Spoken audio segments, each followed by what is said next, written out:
Okay, hello everyone. Welcome back to our final session, I believe. I am Lavelle Anderson, and I'm an associate professor of philosophy at Syracuse University. A brief description: I'm a Black man with short hair, beard, and mustache, wearing red medical glasses, and I am sitting at my dining room table. Just as a reminder, there is live transcript available, and also remember to put your questions in the Q&A box. It is my pleasure to introduce Johnathan Flowers, Assistant Professor of Philosophy at Cal State Northridge University.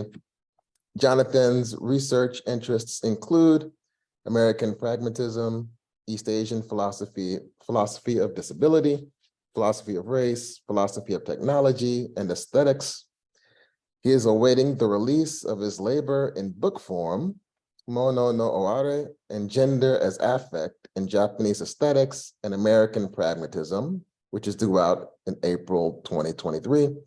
Congrats to Johnathan on that. Today, Johnathan will speak to us about disabled philosophy and the need for citational violence. Take it away. So I am a Black man with black glasses and a mohawk sitting in front of a blurred background at my office desk. And without further ado, I will get started.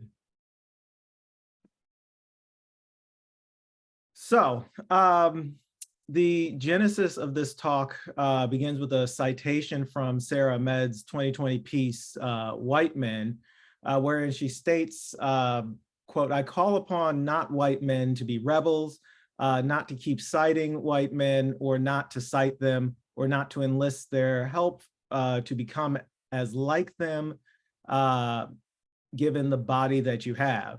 So in White Men, Ahmed is not specifically referring to individual white men, though they do appear in her piece.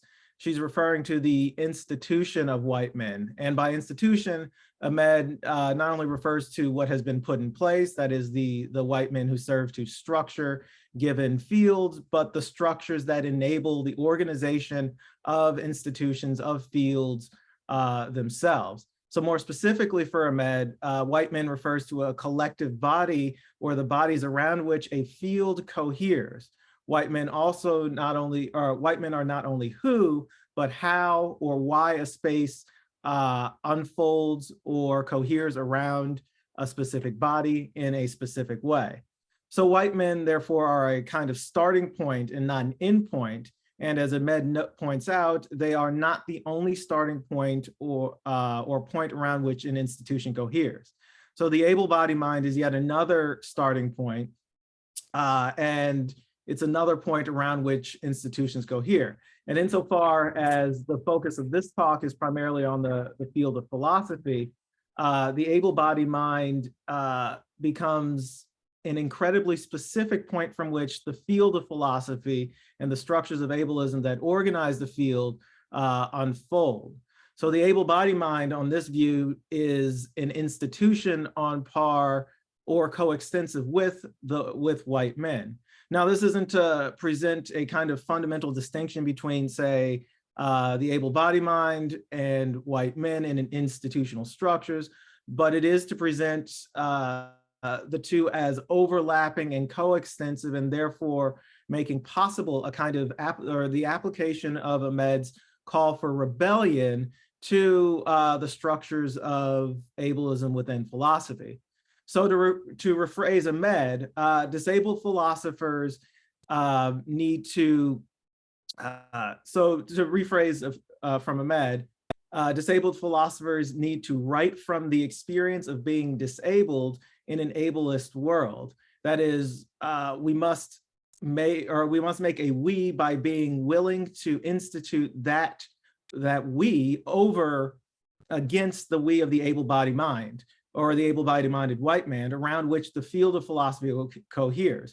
In doing so, disabled philosophers must become rebels to not keep citing a common organization or a canon organized around the able-bodied mind or the white men, or to not solely cite them, or to not solely rely on becoming like them given the bodies that we have. That is to say that we must not rely upon them to supply legitimacy to our work, nor must we wish to become like them in producing our work within philosophy. So insofar, thus, that is what I'm calling for here, at least in the brief time that I have, is the creation of a citational crisis, or a citational rebellion that reveals the structures of ableism that organize the profession, and not just the profession of philosophy, but structures philosophy as a situation of oppression. And so when I say that these citational structures organize philosophy as a situation of oppression, I mean situation of oppression in the sense articulated by Paulo Freire, wherein he, or as indicated on the slide, wherein he states any situation in which A, objectively exploits B, or hinders his and her pursuit of self-affirmation as a responsible person, is one of oppression. Such a situation in itself constitutes violence, even when sweetened by false generosity, because it interferes with the individual's ontological and historical vocation to be more fully human. And with the establishment of a relationship of oppression, violence has already begun. So for Freire, the ontological and historical vocation to be more fully human consists in the capacity to define for oneself what one should be. Within a situation of oppression, the oppressor defines for the oppressed what they can and should be. In philosophy specifically, philosophy of race, Christy Dotson actually points this out when she talks about the ways in which the disciplinary norms of philosophy structure who can and cannot be a philosopher, whose work counts as philosophical, and the ways in which these norms tend to reify a particular idea of what a philosopher should and should not be. So in my recent work, Against Philosophy, Against Disability, I argue that the disciplinary norms of philosophy also do similar work with regards to ableism. And so, however, for the purposes of this work, what I've been describing as disciplinary norms should best be understood as citational structures that allow the field of philosophy to coalesce around some bodies and the interests and experiences that proceed from those bodies. So all of this is to say that I probably should give a fairly robust definition of what I mean by citation, and helpfully Sarah Ahmed gives us one, right? So in describing feminist killjoys' experiences within the academy, Ahmed states, quote, "I would describe citation as a rather successful reproductive technology, a way of reproducing the world around certain bodies," end quote. This is to say that the practices of citation that we use or that give rise to the canon of philosophy, the practices of citation that include who is cited and for what purposes serves to generate a framework around a specific who that aligns with the institutions described at the outset of this talk. So in the foregoing discussion of the able-bodied mind as an institution, the citational practices of philosophy allow the field to cohere around what is already there or already in place before the arrival of a given philosopher. That is, the citational practices of philosophy reproduce the field of philosophy around able-bodied minded experiences. So however, and insofar as this is the case, one of the things that Ahmed is fairly clear about is how these citational structures give rise to the field through what they do. She states, quote, "These citational structures form what we call disciplines. The reproduction of a discipline can be the reproduction of these techniques of selection, ways of valuing certain bodies and the thematics core to the discipline and others not even part," end quote, right? So citational structures are not just who, but how a field coheres around the bodies and the experiences that proceed from these bodies, as I've said before. And these experiences align the field through citation with, say, bodies as institutions and with a particular way of doing philosophy. So citational structures as techniques of selection allow for the organization of the field through selecting out scholars and work that challenges the projected line of a field as it proceeds from the dominant bodies within the field. And this includes subfields. So here I'm indebted to Shelley for her opening talk, because it saves me a lot of the effort of explaining exactly how the selecting process takes place within philosophy. More specifically, I'm also indebted to Shelley's opening talk for pointing out the ways that contemporary work in philosophy on disability is aimed at rebutting the assumptions made by mainstream philosophy, and therefore keeps central the dominant ideologies about disability through centering challenge as the primary aim of philosophy of disability.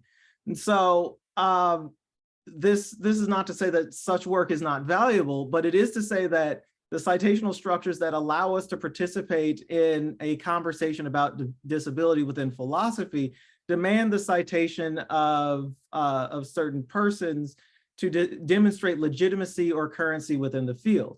To this end, when a disabled reviewer asked me to cite Barnes instead of Wendell, or when I am asked why I would cite, say, Audre Lorde as a philosopher of disability, I've been asked to align my work with the citational structure that makes possible philosophy of disability as a subfield, right? So this problem of citation as selecting out or selecting specific structures is not just an organizing force within the field of philosophy, but it actually affects how we do our work within our subdisciplines, even that work that challenges the dominant frameworks within the primary or within the field itself. So to be clear, when as we will see, when I'm talking about a citational rebellion, I'm not necessarily talking just in terms of rebelling against the citational norms, the citational structures of the field broadly. I'm also talking about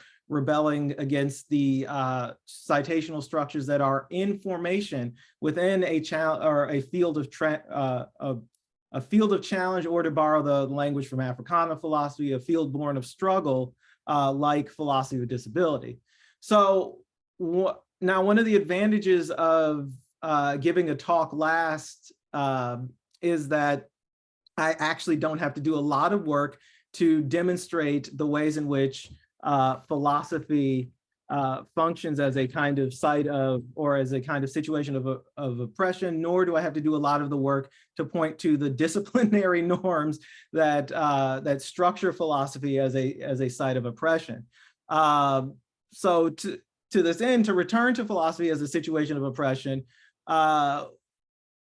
at least one that is organized by citational structures, I argue that all of the points raised by the talks prior to mine, specifically the central point about philosophical engagements with the obstacles facing disabled scholars and disabled persons broadly, point to the ways in which the field denies disabled persons the capacity to self-determine through the practices and methodologies of philosophy.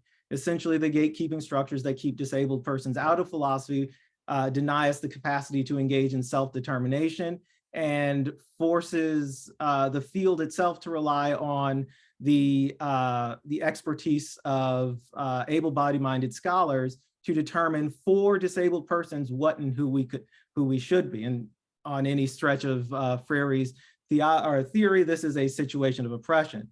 So to this point, I would like, or having said all of that and having had an entire conference that makes this clear, I want to point to a more specific way that citational structures organize the very bodies that participate in the field. And specifically, this is what Ahmed calls citationality as relationality. And so on this, Ahmed says that citationality is another form of academic relationality.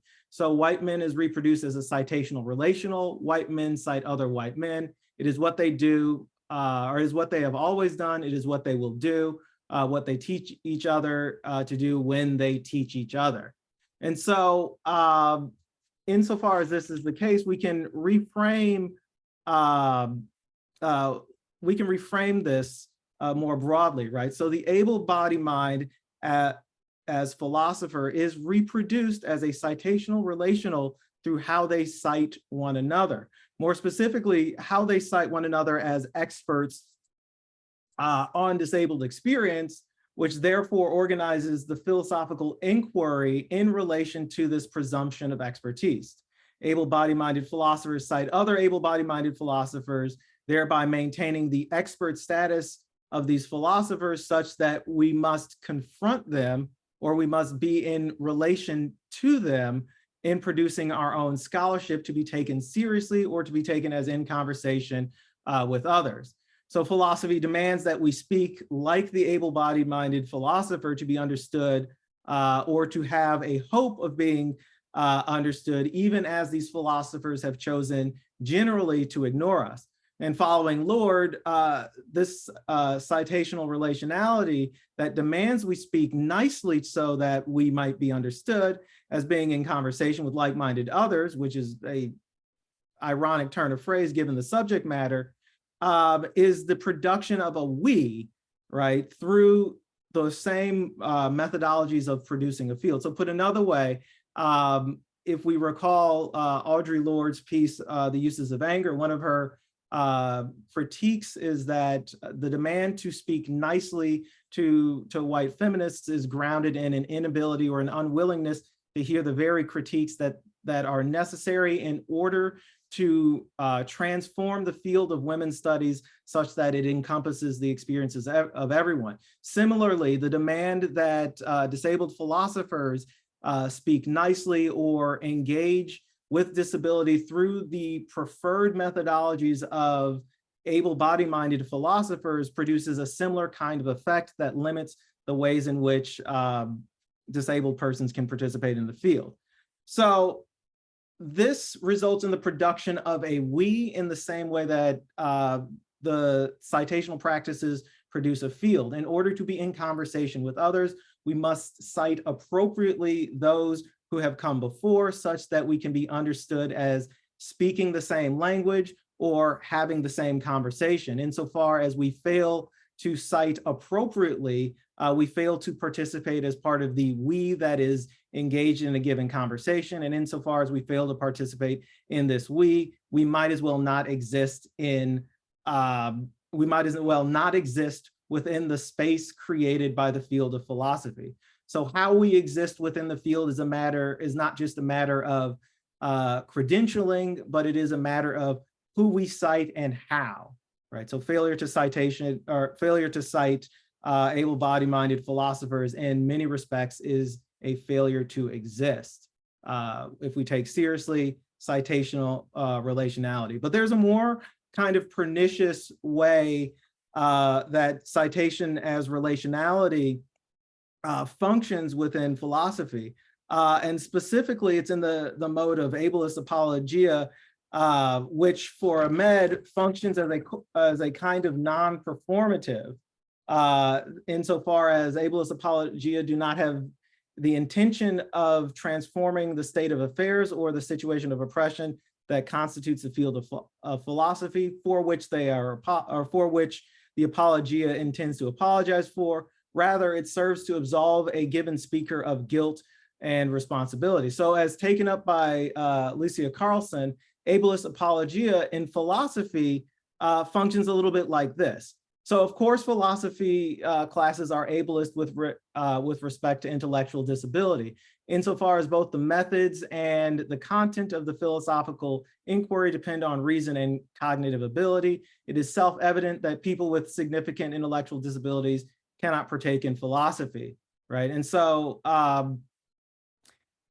Carlson's articulation of ableist apologia builds on J. Dolmage's work through the incorporations of features unique to the field of philosophy. So for Carlson, the assumption that philosophy relies on a kind of cognitive ability, a certain kind of reasoning capacity, serves to obscure the fact that the ability to reason philosophically is itself a skill cultivated by philosophers and is acquired by means of the environment of philosophy classrooms, departments, seminars, and conferences. In short, reasoning philosophically is itself grounded in a kind of citational relationality that cultivates into us the skill of reasoning like a philosopher.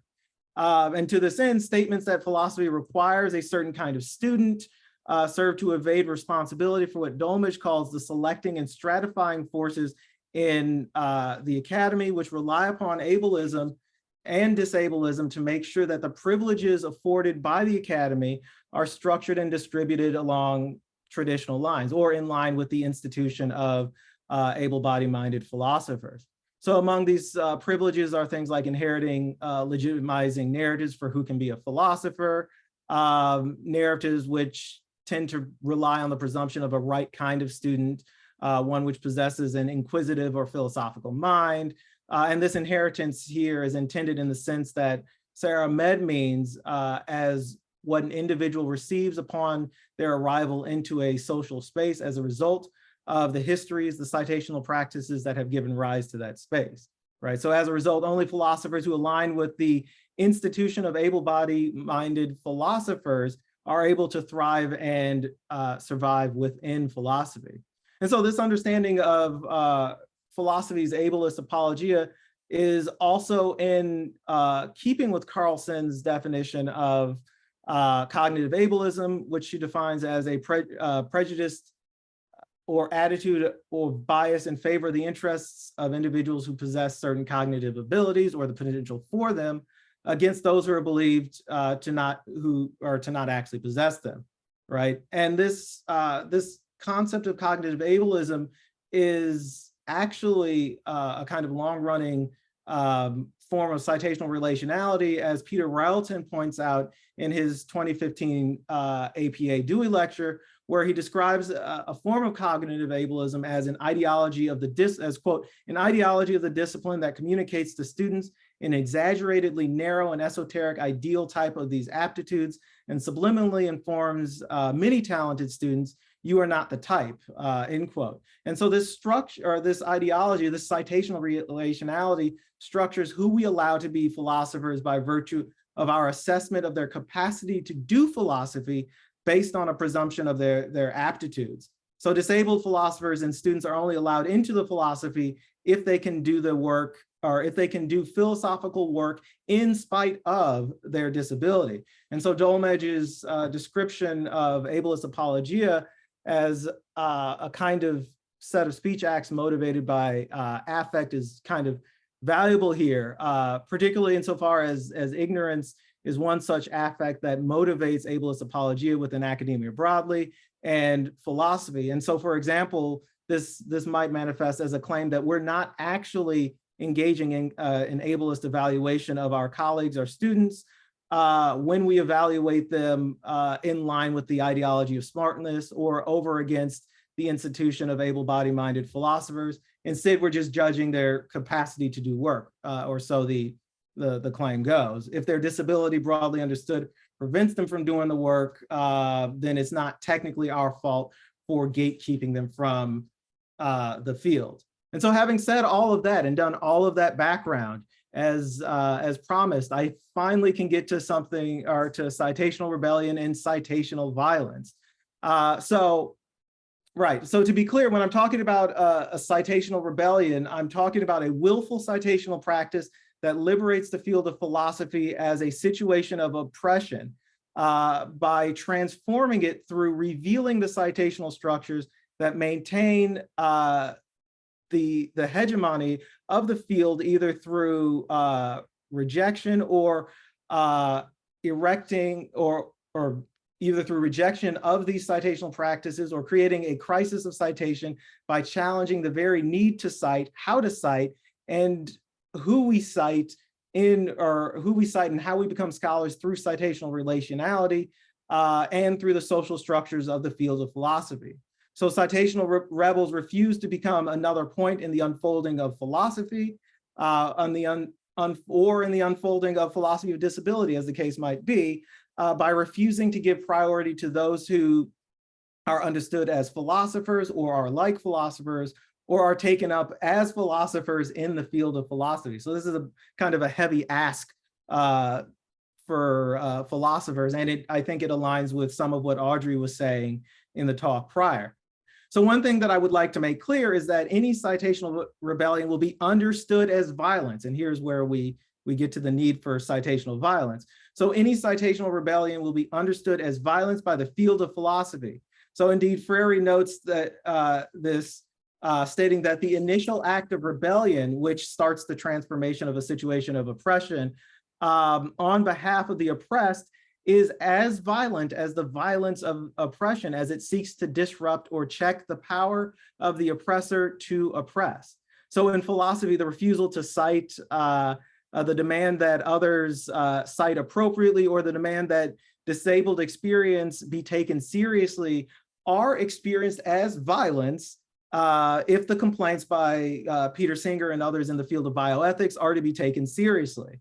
Following Freire, right, where previously scholars and bioethicists could cite able-minded philosophers as experts on disability, where previously philosophers of disability could cite a predominantly white canon, a citational rebellion would make most of this impossible, or at least far more difficult. And this difficulty would be experienced as violence, right? And as a particular kind of violence that prevents particular modes of inquiry. So many of the complaints that come from bioethicists regarding requests and now demands to include disabled experience into their research are experienced as limiting the scope of research in some unhelpful ways. And this parallels Freire's argument that where previously the oppressor could enjoy Beethoven and go out about their lives without concern for the people who starve and struggle to make possible those lives, previously scholars in bioethics would have been able to say engage in particular kinds of scholarship without being challenged from within this disabled experience. Now this is not the case, and they experience that challenge as doing violence not only to their scholarship, but to the field itself, right? And so insofar as this experience of challenge is, this experience of limitation on inquiry is experienced as violence, I say, so what, right? As Ahmed notes, if talking about racism, sexism, and here I would add ableism, is seen as damaging a field or doing violence to a field, then we need to do damage to a field or do violence to a field, right? And to this end, and normally this would be a nice place for me to end my talk by presenting the need to do harm or violence to a field, but y'all aren't so lucky, and I'm gonna borrow a page from Audrey and go a little bit rogue, right? So to point back to something that I mentioned earlier, insofar as a citational rebellion aims at creating a crisis of citation, which itself is doing violence, I want to present a model or an example of, say, a crisis of citational relationality. So to this end, one of the easy solutions bandied about within the field of philosophy to citational relationality would be to hire more disabled philosophers, right? Increase the overall number of disabled philosophers within the field so it stops looking so able-bodied minded. This, I think, would be a mistake, especially if we fail to consider how and why we are engaging in the targeted hiring of disabled philosophers or philosophers of disability. More specifically, hiring disabled scholars, the hiring of disabled scholars is organized around a presumption of accessibility as hospitality, right? So the field is reproduced as the host, which invites disabled scholars in, and in so doing, ability is already at home within the field, right? And so the disabled person becomes instrumental to demonstrating the end of ableism within the field and demonstrating how open and accessible philosophy has become, right? So to this end, disability is still not at home within the field, and disability is welcomed on the condition that the disabled scholar gives back in the form of allowing the field of philosophy to celebrate their disability, right?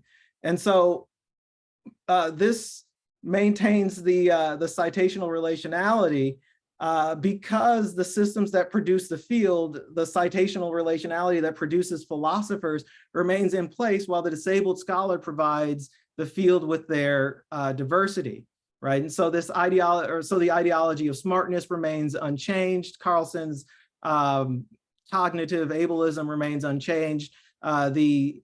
The very political and social structures that organize hiring in philosophy remain unchanged, all while this disabled scholar is included within the broader field and serves as a convenient argument against the persistence of ableism within the field, right? So this is not to say that we should not hire more disabled philosophers. We should. This is to say that any citational rebellion would challenge the reasons why we are engaging in these hires. It would challenge the ways in which the presumption that hiring more disabled persons would resolve the problem of ableism in philosophy. And in so challenging this, it would do violence to a great number of DEI initiatives challenged by many of our professional organizations and departments. Now, to conclude, I want to shift to a citational crisis within philosophy of disability and philosophy itself, right? And so, in being in conversation with being in conversation with a field requires speaking with, citing with, being in conversation with other specific philosophers, then we need to take seriously what might happen if we choose to cite disabled persons as authorities, regardless of their position within the field of philosophy. So what might happen if we refuse to say cede the authority or priority to philosophers and philosophy itself whenever we're doing work on disability through philosophy? So more specifically, what if we refuse the reproduction of the body of philosophy of disability by, say, rejecting the centrality of whiteness present in philosophy of disability, which I take to be continuous with the whiteness of philosophy itself, right? So again, as Ahmed reminds us, and the reason why I'm applying a citational rebellion model to philosophy of disability is because we are not external to the problem under question, right? In a citational rebellion, particularly one against a field as entrenched citation, or as citationally entrenched as philosophy, all subfields are up for grabs, right? That is to say that the marginalized structure or the marginalized nature of, say, philosophy of disability or disabled philosophy does not inoculate it against the reproduction of other kinds of philosophical structures of oppression. And these too need to be challenged within the subfields. So thus, in a citational rebellion, the challenge is to make clear, the challenge is not to make the work like the work of the field, but the challenge is to transform the field such that work that is unlike the bodies in place can still remain in conversation with the broader field. So willful citational practice, citing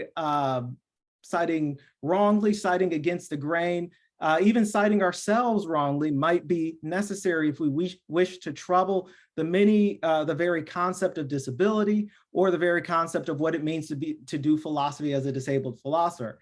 And given many of the talks during the conference, such troubling might ultimately be necessary to avoid the reproduction of the field of philosophy as a citational practice through disabled philosophy. I think I'm right on the dot, so I will conclude here and welcome your questions. Oh, let me stop sharing my screen. That very engaging talk. All right. We have now time for questions. So if you would, please start populating the Q&A box. And we'll get Johnathan to respond to some of you good folks.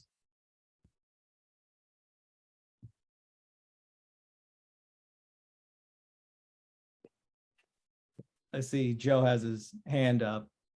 Yeah, so why don't you go ahead. Sorry, as always, I I can't resist. So, Jonathan, you've got a forthcoming book. Maybe you covered this, but it now occurs to me, given what you said at the very end, what did you do about citations within that book? And what sort of pushback might you have got from a publisher if you've done things that you advocated or would have liked to have done? So the book, right? So the book actually does things unphilosophically, right? And so the book has pretty much three sections. The first section that reframes Dewey and presents a kind of theory of identity through Dewey. A second section that reframes Multor and Norinaga, and a third section that brings Norinaga and Dewey together to talk through gender as affect. And I say it does things unphilosophically because some of the traditional figures on gender as affect, gender as performative, do not show up in the book except in minor footnotes. Judith Butler, for example, is only there because Shannon Sullivan cites Butler as part of her work on habit and embodiment, right? So Judith Butler just doesn't appear in the text, and that's I guess a form of citational rebellion because, like it or not, Butler had very little to say about what I was working on. So the book actually, insofar as it's a development of my graduate thesis, might itself be a form of citational rebellion because, to my knowledge, nobody ever thought of putting Multor and Norinaga in conversation with John Dewey. And when I was writing my dissertation, that was a point of contention. Some committee members were like, we do not see how these two thinkers come together until the dissertation came out or was finished. Mm. And so the book does some of that in a limited sense, but it is not, and I'm not kind of afraid to admit this, the book does kind of follow the same general paths of citation given its nature, right? It is in conversation with some established figures in the field to advance an argument. My more recent work in philosophy of disability, the work that I did for the forthcoming Bloomsbury volume, the work that I just published in Against Philosophy, Against Disability, is pure citational rebellion, right? So where philosophers are cited, they're not given any priority. In fact, the tail end of that piece prioritizes a lot of the excellent work that Shelley's done with Dialogues on Disability, as a primary source for philosophical for the understanding of what it is to be disabled in philosophy, right? And to my knowledge, few other published works actually rely on that as a source of knowledge. So in the tail end of this talk, when I said not to give priority to philosophers, I mean this to include philosophical texts, right? Mm-hmm. We should not give priority to those over a given disabled person's articulation of their experience in an interview, in a blog post. I even cite, examples of forum posts, right? Online interactions between established members of the field as evidence for particular kinds of phenomena in philosophy. So I'm not actually giving priority to philosophical texts because, as Audre Lorde teaches us, as the entire tradition of, Africana philosophy teaches us, philosophy isn't just done in the academy. Thank you very much. Excellent. Shelley. Thanks, Lavelle. You can take the question in the Q&A and come back to me. That'd be fine with me. Okay, so I have a question from Lynn. She says, great talk.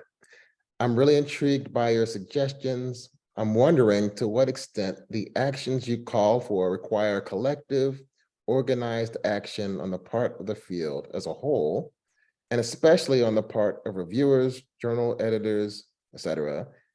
And if you could speak to that for a bit more. Sure, I definitely can. So there was an entire 5-ish minutes that I left out of the talk for the purposes of time. And the section begins with a quote from Ahmed, who says, and quote, I call upon white men to not reproduce or keep reproducing white men, to not accept history as a good enough reason for your own reproduction. And so insofar as Ahmed is talking about white men as an institution, and again, I'm treating able-body-minded philosophers as an institution, I would say I call upon able-body-minded philosophers to not keep reproducing able-body-minded philosophers, to not accept history or a citational history of citing able-body-minded philosophers as a good enough reason for their own reproduction. So in essence, this is a kind of both and, right? It is a call for a particular kind of collective action on behalf of the field of philosophy. And I say on behalf of the field of philosophy and not bioethics, because for two reasons. One, the historical organization of bioethics leads me to believe that asking bioethicists to do this is a kind of fruitless endeavor, right? I don't need any more Singer responses to Krusevsky or can eugenics be defended? The bigger problem, I think, would be getting the field itself to do this kind of thing, right? To not reproduce the authority of able-body-minded philosophers where disability is concerned, right? So it is a field-wide injunction. And the same thing with my my critique of hiring. That is a field-wide injunction to think about the hiring of disabled philosophers and experts in philosophy of disability, not simply as an attempt to resolve a problem of diversity in the field, but to resolve a problem of the very nature of the field itself. If you have a field that calls itself love of wisdom, and you're not actually allowing for engagement with the wisdom produced by disabled bodies, by trans bodies, by queer bodies, by all kinds of marginalized folks, then what the hell kind of field are you talking about? You have a field predicated on hypocrisy. And to say, borrow Brian Van Norden's terminology, you might as well call it a field of white, able-body-minded Eurocentric studies, right? So yes, this is a call to action for the entire field, but how the field does it or how these actions will be articulated depends on our positionality, right? So folks with more power should, in some senses, reach out to folks with less power, right? I don't know if that quite answers the question. I think it does. Okay, I have another question in the box from Jonathan Mitchell. It says, thank you very much for your wonderful paper. I love what you're saying about the production of a we. I recall reading a philosopher who I don't care to mention, writing that people who are, quote unquote, merely physically disabled have the same moral status as, quote unquote, you and I. I mention this as it seems to constitute an implicitly non-disabled we, and also object who is not us. Do you think that the kind of citational practices you're talking about also creates a not us? And if there's time, is there a case for ethical non-citation or non-engagement, like simply refusing to engage with work that is maybe very influential or at least well-known, say Singer, but that is very toxic regarding disability, which he follows up by saying that I think you may have just answered that second part. Okay, so the first part, right? It can, but it does not have to, right? And so one of the critiques that I often get when I talk about citational rebellion is something to the effect of, well, if you're saying this, then we no longer have a need for sub-disciplines. And I'm like, that's a massive misinterpretation, right? And so you can organize, and so first of all, I'm going to say the most problematic thing that you'll probably hear today is that not all philosophy has to be for everyone, right? And so a citational history can be an oral history or a oral tradition of a given group, and that oral tradition binds the group together by providing a narrative of who they are, where they're going, and how they might get there. But that path, that who they are, where they're going, and how they might get there is for that group. It is not for everyone. So citational histories can generate a not us, but how that citational history is weaponized to generate a not us, how that citational history is weaponized to say, deny inclusion in broader spaces is what's up for grabs. So there's a difference between the not us produced by an oral narrative of a people and the not us produced by philosophy's refusal to engage with philosophy that proceeds from disabled experiences, right? There is a distinction, and in as much as we hate citing Singer, which is probably one of the reasons why we should probably give up on convincing bioethics, right? There's a distinction that has been raised many times, so many times that I think one of the bioethics journal had an entire issue devoted to it, on the distinction between activism and scholarship, whereas activism is viewed or is organized as being fundamentally opposed to scholarship in some pretty interesting ways, which creates an us and a them on the basis of one citational history, right? But the problem with that is there are entire fields whose scholarship is literally activism: queer studies, women's studies, Africana studies, so on and so forth. Fields that philosophers participate in have activism as their origin story, as their mythos, the narrative of where they're going and what they're doing.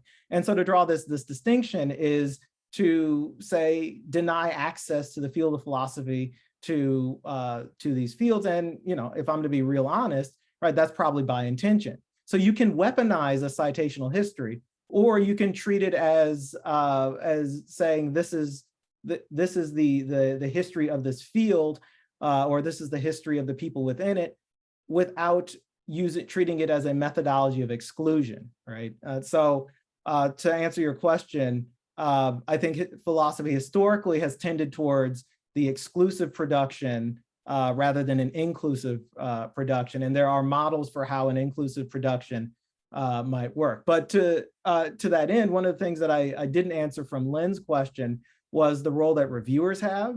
One, if say if Noose gets a piece on philosophy of disability, it is a moral obligation for the reviewer to critically evaluate whether or not they have the capacity to fairly review the piece, and if not, to go find somebody who can, right? That's like the first step, full stop. And I don't think, I think too few reviewers in philosophy critically evaluate whether or not they have the capacity to review particular kind of pieces. And insofar as they fail to do so, they engage in a reviewing process that is informed by their own citational history and the citational history of the field, which is why you get like the relative dearth of publications from marginalized areas in philosophy in big name journals, which contributes to hiring problems, so on and so forth. It's also why you have, you know, the Journal of Philosophy and Disability and other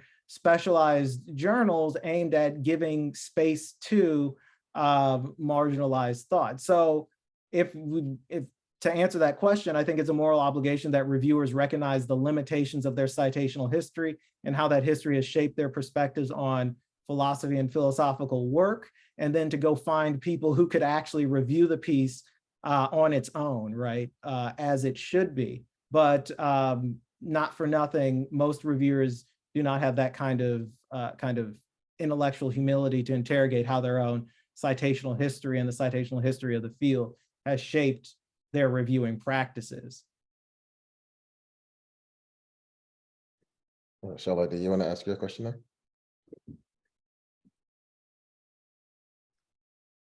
Did you just call on me, Lavelle? Yes. Okay, thank you. I might stay off. Okay.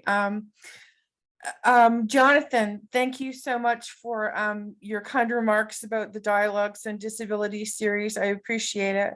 I wanted to ask you if you could say something about, I know you will have something to say about this because you have views on most of anything related to this, but I was wondering about a different kind of citational violence that I don't think that I heard you talk about, and that is the violence that occurs when you're actually cited, when marginalized philosophers are cited in a context that I mean, I get cited in places and I think, I know that person has not read that article, or I know that person has not read my book, or my book isn't even relevant to this question. So can you say something about that kind of violence? Yeah, that's a kind of what I would call the violence of say compositional diversity, or the violence. Well, actually, I would probably just narrow it down to the violence of diversity, right? So this is presumably an author who is citing a text by a marginalized person to demonstrate that they have done the reading, right? Regardless of whether or not the text is immediately relevant to the argument at hand.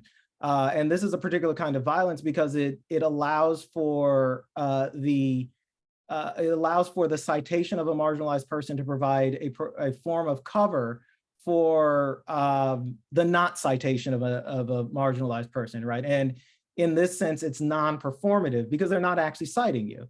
You're listed among the citations, but the text, the focus of the work is not integrated into whatever piece is citing you, such that it has an influence on the direction of the text. Indeed, I have seen or read articles where marginalized philosophers are cited in contradiction to what they're actually arguing in a given text, which is pretty problematic. But that's one of the ways that one can do violence in the name of diversity, by adding marginalized scholars to a citational history without the intention of allowing them to participate in that citational history in the same ways that other kinds of scholars do. And it's good you asked this question because, and this gets back to why I cited dialogues on disability rather than, say, citing something like the endless number of Bloomsbury volumes or other texts by disabled philosophers on disability,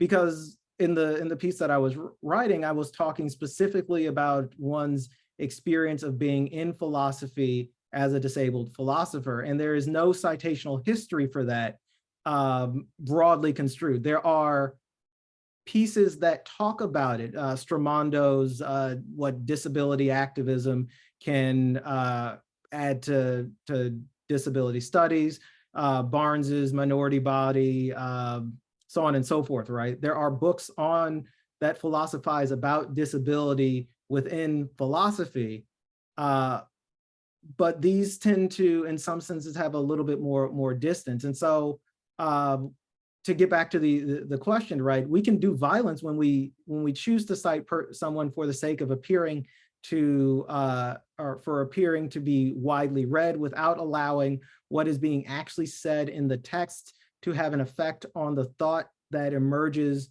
on in our paper. And we have this problem all over the place. Compositional diversity in syllabi, the response of folks to panels that are like composed of entirely white folks to bring in one person of color, rather than questioning why they ended up with a bunch of white folks in the first place, so on and so forth, right? So this is a perennial problem of philosophy, and it has more or less pernicious kinds of elements depending on how we want to think about, or depending on the kinds of citational violence. But it is citational violence all the way down, and a particular non-performative kind of citational violence, because they're literally not doing citation, right? When you cite somebody, it is to say shore up an argument, it is to provide support for a point you're making. And if you're simply citing them to appear in conversation with someone, you're not actually doing citation. Okay, looks like we've reached our time. Looks like we've reached our time. So please join me in thanking Johnathan for a terrific talk. Yeah, thank you all for attending. And so let me thank Luval for chairing so expertly, and Johnathan and everyone for a wonderful talk and very, very lively discussion. First of all, I just want to thank Shelley for putting together such an incredible program. We've had 4 days. I don't know how many people have been with us for every session. I know a number of names and faces have come up quite a lot, but all the work to put the program behind was Shelley's. and all the work to make sure that things ran smoothly technically with Jamie's. And we have been supported by the Blavatnik School in Oxford, where I work, to put this event together. So maybe I'll hand over to Shelley for very final words before we move over to the social.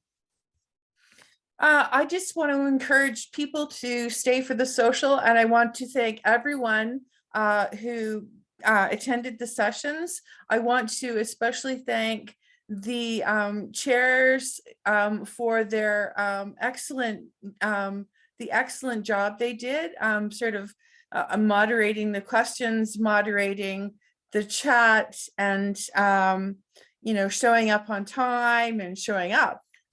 So thank you very much. Everyone involved has done a superb job. I hope to see you at the social. Bye.